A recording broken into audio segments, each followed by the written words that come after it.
टाली जमाल दा कख नहीं रिया।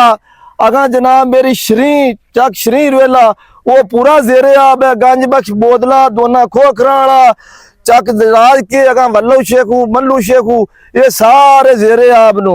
इत्थों दे लोग खड़े जी आदे घर बार वेंदे पे नु वीर चेक करो जी मकान की हालत। अस्सलाम वालेकुम दोस्तों, तो की हाल चाल है सारे दोस्तों का। मैं तो अपना वीर भरा राय आजम खरल, आप देख रहे हैं स्मार्ट किसान पी के। तो किसान वीर भरा मैं इस वे मौजूद हाँ जी हैड सलमान की दरिया सतलुज मौदा टाली जमाल के इलाके में। तो दोनों इतों की लाइव सूरत हाल तो तबाहियाँ जो दरिया सतलुज ने ला छड़िया उदों दिखाता पियाँ। तो हुण अगे चल के मजीद जी आबादी है मियाँ अनवर टाली जमाल के साइड जी उनकी आबादी सी उत्थे आप चलने तो डाह लगी हुई दोनों भी चेक करवाने। तो होर जो साइड के आबादियों मियाँ नज़ीर पड़ोबिया उन्होंने आबादी तुम चेक करवावे। सारी सूरत हाल तुम दरिया सतलुज की इतों की दिखाने जी। किसान वीर तुम आ वेखो जी इतों के की हालात हैं जी। मौदा टाली जमाल के इलाके जो लोग आए खड़े जी वो तो समान सिट्टा का लै टीआर गाडर तुम लिया खड़े उत्थे बेड़े की मदद नाल सारे समान इतने जनाब जी दरियाई बैठ दे आए पैनों। तो मशरेटा का खूह है जी इतने आए पैन सारा समान तुम चेक कर सकते हैं जी।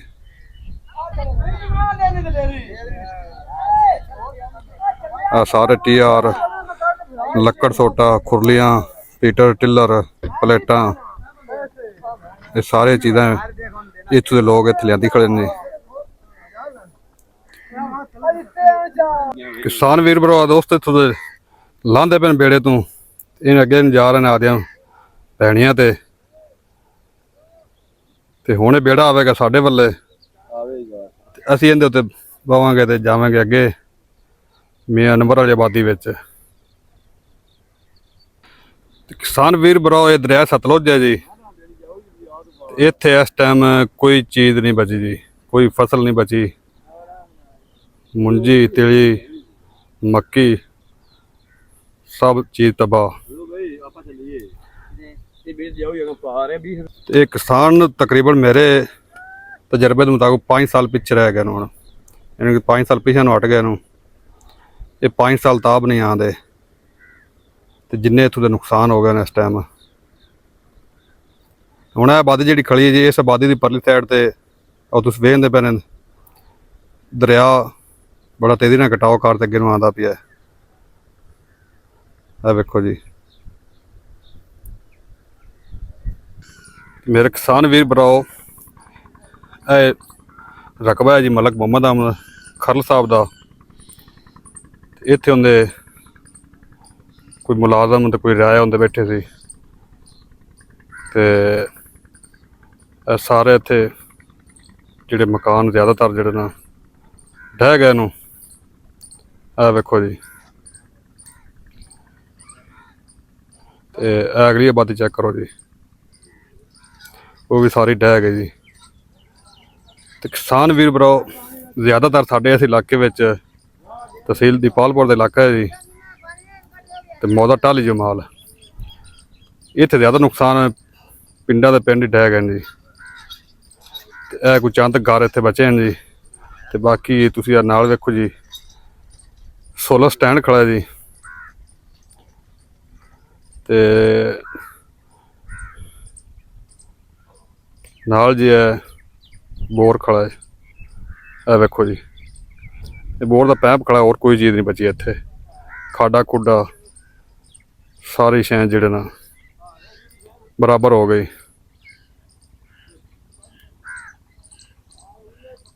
किसान वीर भरा मलक मोहम्मद अहमद की कोठी है जी जी हाले थोड़ी 2 साल हो गए जी।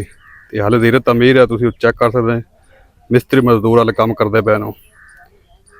तो कोठी मुकम्मल नहीं हुई तो दरिया जिहड़ा इहदे नाल पैंदा रहा है। तो अगों बन बुन पा ते पानी रोकी रखा ने।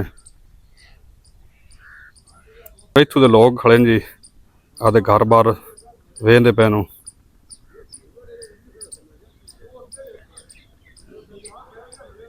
वेखो जी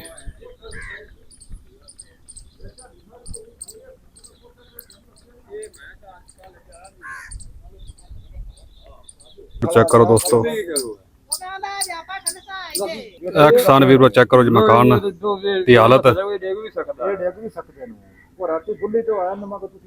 ਇਹ ਨਾਲ ਅਮਰੂਦਾਂ ਦਾ ਬਾਗ ਹੈ ਜੀ ਲੱਗਾ ਹੋਇਆ।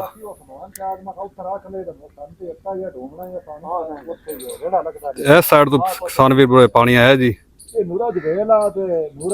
ਤੇ ਇਵੇਂ ਇਸ ਸਾਈਡ ਤੇ ਨਾਲ ਜਿਹਨੇ ਇਹ ਮਕਾਨ ਨੂੰ ਟੱਕਰ ਲਾਈ ਹੈ। ਇਹ ਦੂਸਰੀ ਸਾਈਡ ਮਕਾਨ ਤੁਸੀਂ ਵੇਖੋ ਜੀ, ਇਹ ਸਿੱਧਾ ਨੇ ਰਾਹ ਬਣਾਇਆ ਜੀ, ਨਾਲਾ ਬਣਾ ਦਿੱਤਾ ਇੱਥੇ। ਚੈੱਕ ਕਰੋ ਜੀ,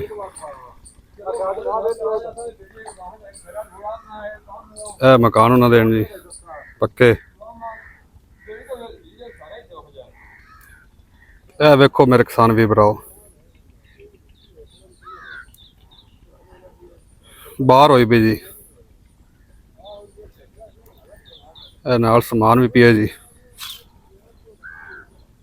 ਇੱਥੇ ਉਹਨਾਂ ਦਾ ਘਰ ਦਾ ਕੋਈ ਬੰਦਾ ਨਹੀਂ ਹੈਗਾ ਜੀ। ਆ ਤੇਲੀ ਹੈਗੀ, ਤੁਹਾਨੂੰ ਉੱਚੀ ਜਗ੍ਹਾ ਰੱਖੀ ਹੈ ਵੀ ਇੱਥੇ ਸਾਡੀ ਮਹਿਫੂਜ਼ ਪਈ ਰਾਤ ਸੀ, ਲੇਕਿਨ ਇੱਥੇ ਵੀ ਤਬਾਹ ਹੋ ਗਈ। ਇਹ ਨਾਲ ਵੇਖੋ ਮਾਸ਼ਾਅੱਲਾ ਖੂਬਸੂਰਤ ਨੇ ਦਰਖਤ ਵੀ ਲਾਇਆ ਹੋਇਆ ਇਹਨੂੰ। ਇਹਨਾਂ ਦਾ ਪੀਟਰ ਵੀ ਹੈ ਇੱਥੇ ਜੀ, ਬੋਰ ਬੂਰ ਵੀ ਹੈ।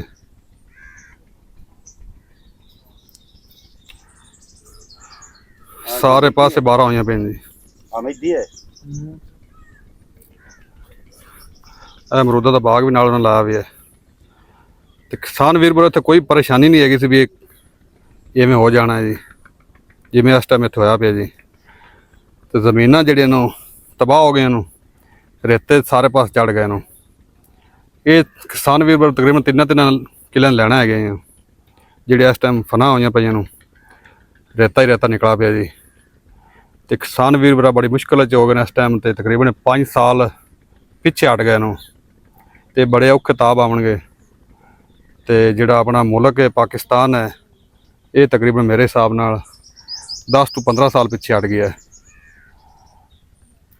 ਤੇ ਇਹ ਪਾਕਿਸਤਾਨ ਦੀ ਰੀੜ੍ਹ ਦੀ ਹੱਡੀ ਟੁੱਟ ਗਈ ਹੈ ਜੀ, ਜਿਹੜੇ ਹਾਲਾਤ ਹੋਏ ਪਏ ਨੇ ਜੀ। ਤੇ ਜ਼ਮੀਨਾਂ ਕਿਸਾਨ ਵੀਰ ਬੜਾ ਬੜੇ ਔਖੇ ਤਿਆਰ ਉਸਨ ਦੁਬਾਰਾ, ਤੇ ਜੇ ਅਗਰ ਤਿਆਰ ਕਰ ਵੀ ਲਵਣ ਤੇ ਫਿਰ ਦੁਬਾਰਾ ਪਿੱਛੋਂ ਪਾਣੀ ਸੈਲਾਬ ਦਾ ਜਦੋਂ ਅਗਲੇ ਸਾਲ ਉਹਨਾਂ ਫਿਰ ਛੱਡ ਦੇਣਾ ਹੈ। ਕੋਈ ਪਾਬੰਦੀ ਤਾਂ ਹੈ ਕੋਈ ਵੀ ਪਾਣੀ ਪਿੱਛੋਂ ਨਹੀਂ ਆਉਣਾ, ਕੋਈ ਤਸੱਲੀ ਨਹੀਂ ਆਪਾਂ ਨੂੰ। ਕਿਸਾਨ ਵੀਰ ਬੜਾ ਤੁਸੀਂ ਆਹ ਵੇਖੋ ਜੀ,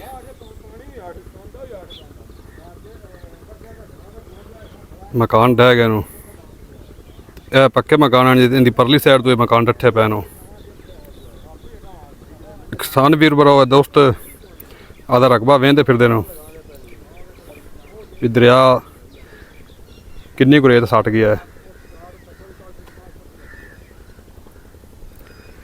ਤੇ ਕਿਸਾਨ ਵੀਰ ਬਰਾ ਤੁਸੀਂ ਚੈੱਕ ਕਰੋ ਟਿੱਬੇ।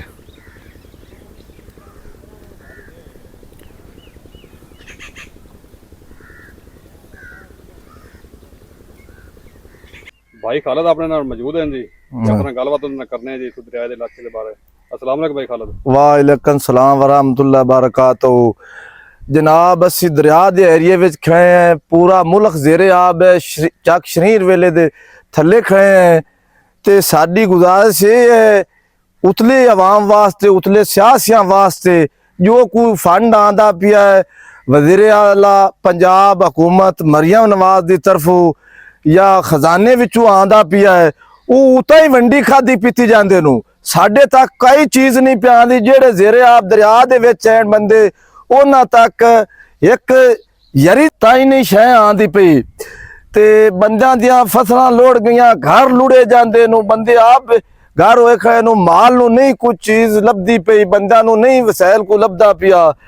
ते इन्हां उतलियां बंदियां वास्ते अपील है जी, अल्लाह दी जात इन्हां ते मेहरबानी करती। 4-8 पार मुश्किल है तो अल्लाह तआला दा रसूल ते पाक नबी मुस्तफा सल्लल्लाहु अलैहि वसल्लम मेहरबानी मदीना करती। बल उतलियां वास्ते गुजारिश है जे कोई नांदा हक ढींदा तो उतार दे खादी जांदे नूं। वो आंदे नूं साडा अगे एक है तो 2.5 ला लईए। इस गल तू माजरत है ते उन्हां वास्ते मिन्नत से गुजारिश करने हैं, जिन्हां दा हक है उन्हां गरीबां नूं मिला जावे। उतली इस गल ते ना मुतमिन होवन ते ना खावन पीवन। मैं आना सन तो उत्थे ਅਸੀਂ ਤਾਂ ਵੇਖੀ ਨਹੀਂ ਕਈ ਚੀਜ਼ ਅਸਾਂ ਤਾਂ ਕਈ ਚੀਜ਼ ਨਹੀਂ ਵੇਖੀ ਇੱਕ ਤੇ ਮੈਂ ਖੜਾ ਸੀ ਨੱਥੂ ਕਾ ਚੱਕ ਲੱਗਾ ਜਾਂਦਾ ਉਹ ਬੇਲੀਆਂ ਠੱਲਾ ਮਗਰ ਉਹਨਾਂ ਕਹੇ ਉਕਾੜੇ ਮਤਲਬ ਕਰਾਚੀ ਤੋਂ ਆਇਆ ਪਠਾਣਾ ਦਾ ਉਹਨਾਂ ਇੱਕ ਡੱਬਾ ਦਿੱਤਾ ਜਿਹੜੀ ਗੱਲ ਹੋਈ ਹੈ ਉਹ ਹੱਕ ਸੱਚ ਦੀ ਕਸਾਂ ਕੂੜ ਨਹੀਂ ਮਾਰਦੇ ਪਏ ਬਲ ਬਾਕੀ ਜਿਹੜਾ ਰਸਤ ਪਾਣੀ ਢਿੰਦਾ ਪਿਆ ਜਾਂ ਜੋ ਚੀਜ਼ ਢਿੰਦੀ ਪਈ ਹੈ ਇੱਕ ਯਰੀ ਤੱਕ ਕਿਸੇ ਬੰਦੇ ਨੂੰ ਮੈਂ ਨਹੀਂ ਆ ਜਾ ਕਿ ਵੇਖਾ ਲਾਉਟ ਹੁੰਦੀ ਪਈ ਮੈਂ ਵੀ ਇੱਥੇ ਬੈਠਾ ਦਰਿਆ ਦੇ ਵਿੱਚ ਹੀ ਬੈਠਾ ਉੱਤੇ ਵੀ ਆਂਦੇ ਪਏ ਸੁੱਕੇ ਸਾਨ ਵਿੱਚ ਬਲ ਨਹੀਂ ਕਿਸੇ ਗਰੀਬ ਨੂੰ ਨਹੀਂ ਢਿੰਦੀ ਪਈ ਬਈ ਗੱਲ ਸਾਨੂੰ ਤੁਸੀਂ ਇਹ ਦੱਸੋ ਵੀ ਜਿਹੜੇ ਟਰਾਲੇ ਉੱਥੇ ਪਰਾਲੀ ਦੇ ਆਂਦੇ ਪੈਣ ਚਾਰੇ ਦੇ ਆਂਦੇ ਪੈਣ ਰੋਡ ਤੱਕ ਪਹੁੰਚਦੇ ਪੈਣ ਕੋਈ ਨਹੀਂ ਮੈਂ ਆਣਾ ਕੋਈ ਬੰਦਾ ਸਾਡੇ ਨਾਲ ਗੱਲ ਕਰੇ ਕੋਈ ਚੀਜ਼ ਨਹੀਂ ਪਹੁੰਚਦੀ ਪਈ ਇੱਕ ਦੇ ਆਇਆ ਉਹਨਾਂ ਇੱਕ ਗੱਠ ਉਹ ਵੀ ਮੈਂ ਕੁਦਰਤੀ ਜਾਂਦਾ ਪਿਆ ਉਹਨਾਂ ਕਹਾ ਜੀ ਇੱਕ ਗੱਠ ਉਹ ਮੰਨਦਾ ਹੈ ਵੰਡਾ ਸੈਲਜ ਬਣਾ ਹੋਇਆ ਤੁਸੀਂ ਮੈਨੂੰ ਇਹ ਦੱਸੋ ਇੱਕ ਮਣ ਸੈਲਜ ਨਾਲ ਇੱਕ ਡੋਰ ਨਹੀਂ ਰਜਦਾ ਇੱਕ ਟਾਈਮ ਤੇ ਉਹ ਤਕਰੀਬਨ ਹੋ ਗਿਆ ਉਸ ਨੂੰ ਗਾਲਬਨ 20-25 ਦੇ ਉਹਦੇ ਵਿੱਚ ਕੀ ਬੰਦਾ ਦਾ ਚਾਰਾ ਚੱਲੇ ਜਿੰਦੇ ਕੋਲ 20-25 ਮਵੇਸ਼ੀ ਡੰਗਰ ਰਹਿਣ ਉਹਦੇ ਨਾਲ ਕੀ ਹਿਸਾਬ ਕਿਤਾਬ ਲੱਗ ਸੀ ਕਿੰਦੇ ਕੋਲ 10-8 ਰਹਿਣ ਉਹ ਇਹ ਹੀ ਹੁੰਦਾ ਜਿਹੜੇ ਇੱਕ ਅੱਧਾ ਉਠਾ ਦੇਣ ਦਿੱਤਾ ਬਾਕੀ ਟਰੱਕ ਲਈ ਗਿਆ ਤੋਂ ਉਤਾਰ ਦੇ ਅੰਦਰ ਵਲੇਟ ਲਿਆ ਤੇ ਘਰੇ ਗੱਤ ਲਿਆ ਜਿਨ੍ਹਾਂ ਦੇ ਹੱਥ ਪੈਂਦੇ ਪਏ ਨੂੰ ਜਿਨ੍ਹਾਂ ਦੇ ਮਤਲਬ ਸਿਆਸਤਦਾਨ ਰਹਿਣ ਤੇ ਮਿਹਰਬਾਨੀ ਹੈ ਸਾਡੀ ਇਹ ਅਪੀਲ ਹੈ ਅਸੀਂ ਮਰੀਮ ਨਵਾਜ਼ ਵਜ਼ੀਰ ਆਲਾ ਪੰਜਾਬ ਨੂੰ ਹਕੂਮਤ ਹੀ ਹੈ ਜਿਹੜੇ ਇਹਨਾਂ ਦੇ ਅਗਾ ਕੈਂਡੀਡੇਟ ਔਰ ਅਦਾਰੇ ਬਣੇ ਹੋਏ ਨੂੰ ਉਹਨਾਂ ਦੇ ਅੱਗੇ ਅਪੀਲ ਹੈ ਜਿਨ੍ਹਾਂ ਦਾ ਹੱਕ ਬਣਦਾ ਉਹਨਾਂ ਦੇ ਤੱਕ ਪਹੁੰਚਾਇਆ ਜਾਵੇ ਉਹਨਾਂ ਦੇ ਤੱਕ ਪਹੁੰਚਾਇਆ ਜਾਵੇ ਜਿਹੜਾ ਰਾਹ ਵਿੱਚ ਆ ਤੂੰ ਲਈ ਜਾਵੀਂ ਭਈਆ ਤੂੰ ਲਈ ਜਾਵੀਂ ਉਹ ਨਾ ਹੋਇਆ ਹੋਵੇ ਤੋੜ ਜਿਹੜੇ ਘਰ ਨੂੰ ਦੇਣਾ ਅਸੀਂ ਆਦੇ ਹੱਥੀ ਜਾ ਤੇ ਦੇਈਏ ਮੈਂ ਆਣਾ ਨਾ ਮੇਰਾ ਕਾਰਡ ਬੁਲਾਇਆ ਗਿਆ ਮੈਂ ਜਿਹੜੀ ਗੱਲ ਕਰਦਾ ਪਿਆ ਤੇ ਨਾ ਹੀ ਮੈਨੂੰ ਰਾਸ਼ਨ ਮਿਲਿਆ ਤੇ ਕਿਸੇ ਡੇਰੇ ਤੇ ਵੀ ਮੈਂ ਉਹਨਾਂ ਆਖਿਆ ਫਲਾਣੇ ਮਿਲਿਆ ਕਿਸੇ ਡੇਰੇ ਤੇ ਵੀ ਨਹੀਂ ਮਿਲਿਆ ਤੇ ਰੋਜ਼ੀ ਦੇਣੀ ਉਸ ਪਾਕ ਨਬੀ ਸੱਲੱਲਾਹੁ ਅਲੈहि ਵਸੱਲਮ ਦੇ ਸਦਕੇ ਅੱਲਾਹ ਕਰੀਮ ਆਦੇ ਪਾਕ ਖਜ਼ਾਨੇ ਵਿੱਚੋਂ ਬਲ ਜਿਹੜੇ ਬੰਦੇ ਉਤਾਰਦੇ ਜ਼ਿਆਦਤੀ ਕਰਦੇ ਪਏ ਨੂੰ ਮੇਰਾ ਇਹ ਯਕੀਨ ਹੈ ਇਨਸ਼ਾਅੱਲਾ 18 ਦਿਨ ਨਾਲ ਹੋਈ ਹੈ ਜਿਹੜੀ ਇਸ ਨਾਲ ਵੱਧ ਇਹਨਾਂ ਨਾਲ ਉਸੇ ਜੇ ਇਹਨਾਂ ਦਾ ਹੱਕ ਕਾਸਣ ਹਕੂਮਤ ਦੇ ਖਜ਼ਾਨੇ ਵਿੱਚੋਂ ਆਂਦਾ ਪਿਆ ਹੈ ਮੈਂ ਆਦੇ ਡੇਢ ਦੀ ਬਾਰੇ ਜਾਂ ਆਦੇ ਪੂਰਾ ਮੁਲਕ ਉਜੜ ਗਿਆ 18 ਦਾ ਵਿਚਾਰਾ ਚੱਕ ਟਾਲੀ ਜਮਾਲ ਦਾ ਕੱਖ ਨਹੀਂ ਰਿਹਾ ਅਗਾ ਜਨਾਬ ਮੇਰੀ ਚੱਕ ਸ਼ਰੀ ਰਵੇਲਾ ਉਹ ਪੂਰਾ ਜ਼ੇਰੇ ਆਬ ਹੈ ਗੰਜ ਬਖਸ਼ ਬੋਦਲਾ ਦੋਨਾ ਖੋਖਰਾਂ ਵਾਲਾ ਚੱਕ ਰਾਜ ਕੇ ਅਗਾ ਵੱਲੂ ਸ਼ੇਖੂ ਮੱਲੂ ਸ਼ੇਖੂ ਇਹ ਸਾਰੇ ਜ਼ੇਰੇ ਆਬ ਨੂੰ ਤੇ ਮਿਹਰਬਾਨੀ ਹੈ ਵਜ਼ੀਰ ਆਲਾ ਪੰਜਾਬ ਹਕੂਮਤ ਮਰੀਮ ਨਵਾਜ਼ ਸੇ ਇਹਨਾਂ ਬੰਦਿਆਂ ਨੂੰ ਜੇ ਕੋਈ ਸ਼ੈ ਦੇਣੀ ਸਟਾਫ ਡਾਇਰੈਕਟ ਕਿਸੇ ਉਹ ਵੀ ਨੇਕ ਬੰਦਾ ਇਮਾਨਦਾਰ ਦਿਆਨਤਦਾਰ ਉਹ ਖੁਦਾ ਖੌਫ ਫੀ ਉਹਦੇ ਦਿਲ ਵਿੱਚ ਹੋਵੇ ਤਾਂ ਪਰਸੀ ਨਹੀਂ ਤੇ ਇਹ ਇੱਥੋਂ ਹੀ ਲਸ਼ਕਰ ਆਦੇ ਗੱਲ ਤੇ ਆਂਦੇ ਨੂੰ ਅਸੀਂ ਆ ਟਰਾਲਾ ਹੀ ਗੱਲ ਲਈ ਆ ਟਰੱਕ ਹੀ ਗੱਲ ਲਈਏ ਤੇ ਇਹ ਗੱਲ ਕੜਵੀ ਵੀ ਲੱਗਸੀ ਮੇਰੀ ਬਲ ਮੇਰੀ ਗੁਜ਼ਾਰਿਸ਼ ਹੈ ਜਿਹੜੇ ਕਿਸੇ ਗਰੀਬ ਨੂੰ ਸ਼ੈ ਦੇਣੀ ਆਪਾਂ ਆਦੇ ਹੱਥੀ ਦੇਈਏ ਤੇ ਦਿਓ ਮਿਹਰਬਾਨੀ ਹੈ ਜਿਹੜਾ ਤੁਸੀਂ ਆਖੋ ਫਲਾਣੇ ਦੇ ਹੱਥੀ ਦੇਈਏ ਫਲਾਣੇ ਦੇ ਉਹ ਆਦੇ ਪੁਆਇੰਟ ਤੇ ਲੰਬਾ ਟੰਗਦੇ ਪੈਣ ਤੇ ਜਿਹੜੀ ਸ਼ੈ ਆਂਦੀ ਉਹ ਟਰੱਕ ਅੰਦਰ ਹੀ ਵਾਰਦੇ ਪਏ ਨੇ ਆਦੇ ਠੀਕ ਹੈ ਭਾਈ ਹਾਂਜੀ ਮਿਹਰਬਾਨੀ।